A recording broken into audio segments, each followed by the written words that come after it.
A well-known puppy broker who's been convicted of animal cruelty in the past is now facing new charges, and this time they don't fall under the Animal Cruelty Act but under the Criminal Code. Gail Benoit is charged with selling dogs she didn't own. CTV's Jacqueline Foster has more tonight. These are the two boxers at the center of the investigation. They were returned to their owner in St. John at the end of January. Now, Gail Benoit, a well-known puppy broker in Nova Scotia, is charged with fraud, theft under $5,000, and identity fraud. I think it sends a strong message to the community. I think those messages need to be heard. The investigation was started by Bridgewater Police. How it all came about, we were first approached by the folks who had actually bought the dogs in the first place here in Bridgewater. Cassie Craft told CTV News a Nova Scotia woman agreed to care for the dogs but later sold them, then broke off all communication.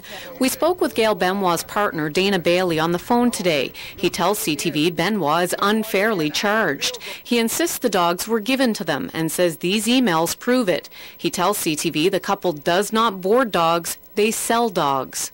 In the meantime, animal advocates are lobbying government for change. They'd like to see tougher laws when it comes to animal cruelty and those convicted of abuse. Currently, there are no conditions when somebody is convicted of animal abuse. Shelley Hipson is part of People for Dogs, a group of advocates concerned about legislation. She's calling on government to review the Animal Cruelty Act and the gaps in it. They've been sending letters to all MLAs and the Premier.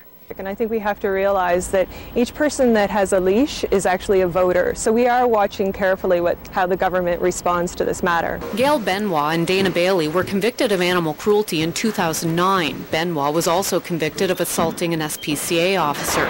Benoit will be in Bridgewater Provincial Court in May to face the latest charges.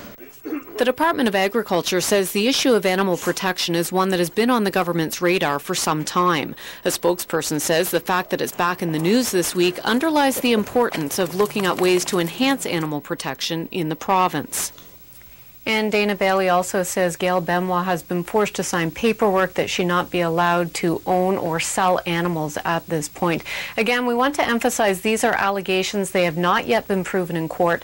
That process gets underway May 8th. Steve? Right, you are. Jackie, thank you very much. You're welcome. CTV's Jacqueline Foster for us tonight in the newsroom in Halifax.